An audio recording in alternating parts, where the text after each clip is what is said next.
Pessoal, tudo bem? Tem surgido muitas dúvidas com relação à interposição de recurso do gabarito preliminar do concurso do INSS. Então, nesse vídeo eu quero te mostrar como você pode interpor um recurso a favor ou contra alguma questão. Lembrando que muitas questões já foram objeto de discussão por infinitos professores dos mais variados cursinhos. Então a ideia desse vídeo não é comentar todas as questões que geraram confusão, porque foram várias, foram mais de 10 questões que estão confusas. Então eu peguei apenas algumas questões, são 3 questões que eu quero trabalhar aqui, que pouco foram faladas. Ninguém se manifestou em relação a essas questões, mas que também são passíveis de recurso, tanto contra quanto a favor. Então eu gostaria que vocês também se manifestassem em relação a esses itens que pouco foram comentados. Mas enfim, indo direto ao ponto, para entrar com recurso, você vai vir aqui e vai digitar Sebrasp. Você vai entrar no site da Sebrasp. Onde está escrito aqui concursos, você passa o mouse em cima e vem aqui em andamento. Concursos em andamento. INSS 2022, mais informações. E aqui está, ó, recurso a favor do gabarito oficial ou recurso contra o gabarito. Então você escolhe aí. No caso, por exemplo, se eu tiver que abrir um recurso contra, ele vai mandar eu digitar aqui meus dados. Eu vou digitar meus dados e já volto.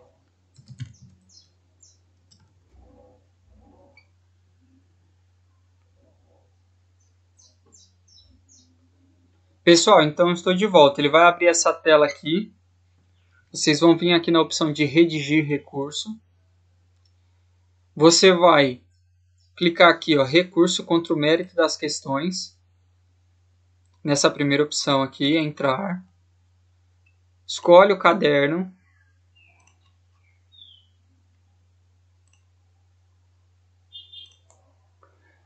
Então,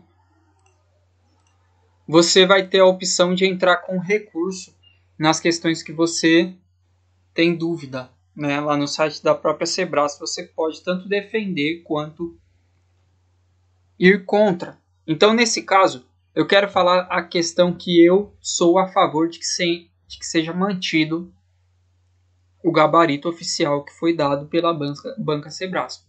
Primeiro é a questão de número 65.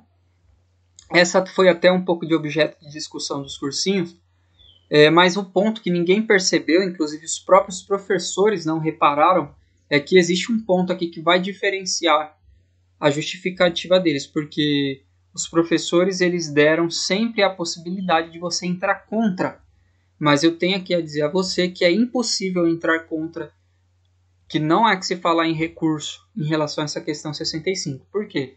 Olha o que diz a questão.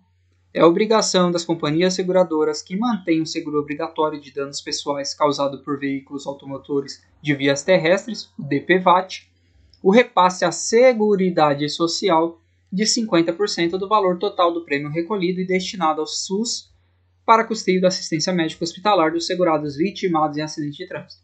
Isso aqui está perfeito. É uma cópia do que está elencado no artigo 27 da Lei 8.212, parágrafo único. As companhias seguradoras que mantêm o segurado obrigatório de danos pessoais causados, etc., deverão repassar à Seguridade Social 50% do valor do prêmio. Veja, aqui ele fala 50% à Seguridade Social.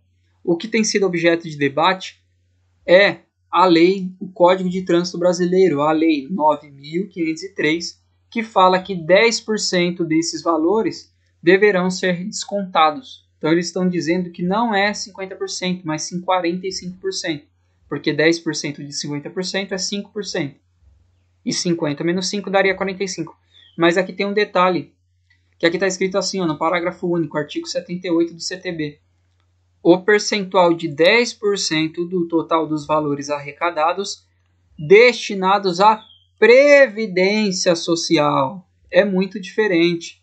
Aqui ele fala seguridade social. Nós sabemos que dentro da estrutura da seguridade você tem saúde, previdência e assistência. E aqui ele fala somente destinados à previdência, o que tem uma grande diferença. Por isso que não cabe recurso para essa questão. Foi um copia e cola, está certinho. Agora a próxima questão, que eu não vi ninguém comentando, mas é a questão que eu considero assim a mais, podemos dizer, a questão mais cebosa que o examinador poderia ter feito.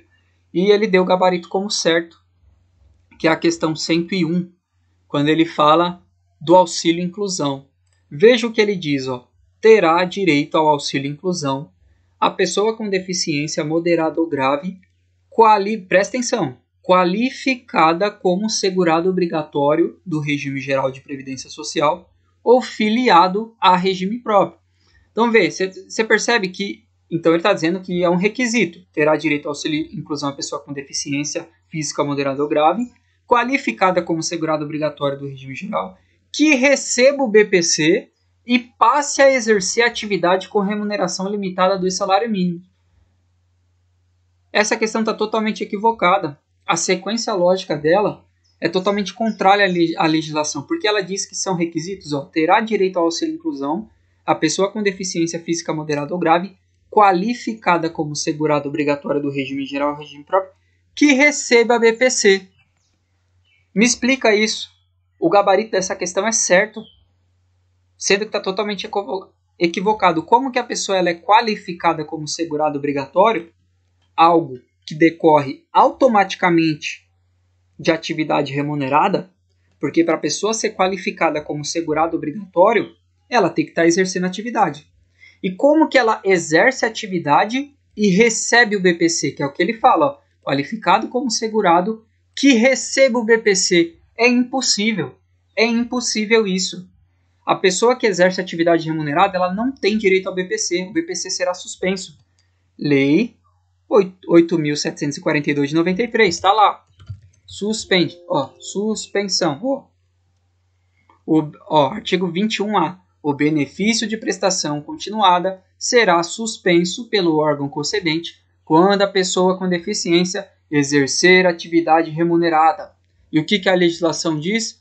Que o segurado obrigatório, a filiação dele, a qualificação dele decorre automaticamente da atividade remunerada. Então, como que ele é segurado, como que ele está qualificado como segurado obrigatório e recebe BPC ao mesmo tempo?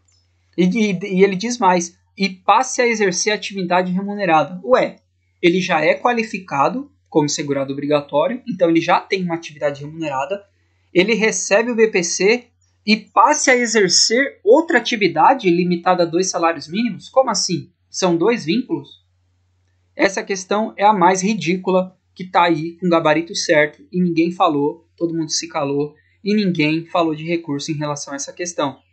E eu quero mostrar para você agora no artigo 26A que está totalmente equivocada, porque aqui ele diz, ó, terá direito à concessão do auxílio inclusão quem? A pessoa com deficiência moderada ou grave, perfeito, ó, que cumulativamente, ó, receba o BPC, ok, que tenha remuneração limitada a 2 salários e que, veja, que receba o BPC e passe a exercer a atividade. Veja, ela recebe o BPC e passe a exercer a atividade remunerada que tenha remuneração limitada a 2 salários mínimos, e essa atividade que ele passou a exercer enquadra o beneficiário como segurado obrigatório. Tá vendo que esse enquadramento, tá vendo que essa qualificação, ela vem depois?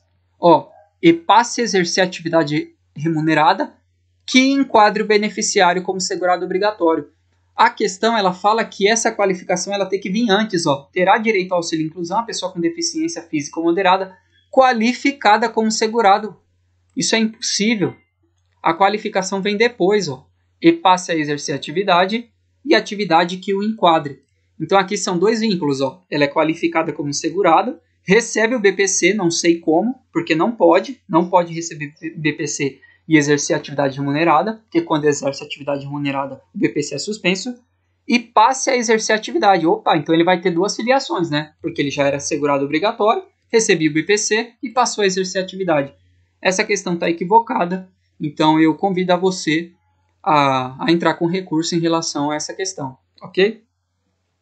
E tem uma outra questão aqui, que é a questão de número 106, que não foi comentada também, eu não vi relatos, ninguém comentando, que diz que os proventos de aposentadoria e pensões estão limitadas à remuneração do respectivo servidor no cargo efetivo e que se deu a aposentadoria o que serviu de referência para a concessão.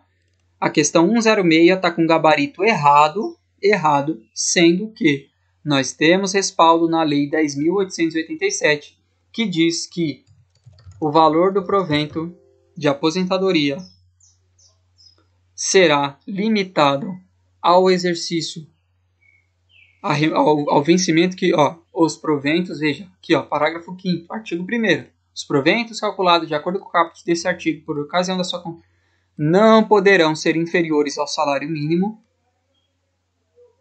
nem exceder a remuneração do respectivo servidor no cargo efetivo em que se deu a aposentadoria. Não pode exceder. Nós temos referência legal aqui para entrar com recurso contra essa questão. O gabarito foi dado como errado, mas aqui você vê que foi um copia e cola. Que está dizendo que os proventos não poderão ser inferiores ao salário mínimo e nem exceder a remuneração do respectivo.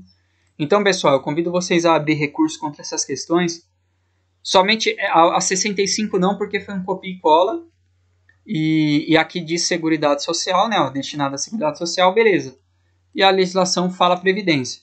Mas agora essas duas, a 101 do Auxílio Inclusão e a 106 dos proventos de aposentadoria, você vê que a gente tem respaldo legal para entrar contra essas questões. Então, entre no site da Sebrasp, entre aqui em recurso contra o gabarito oficial e cite essas referências que eu te mandei para que você não saia prejudicado.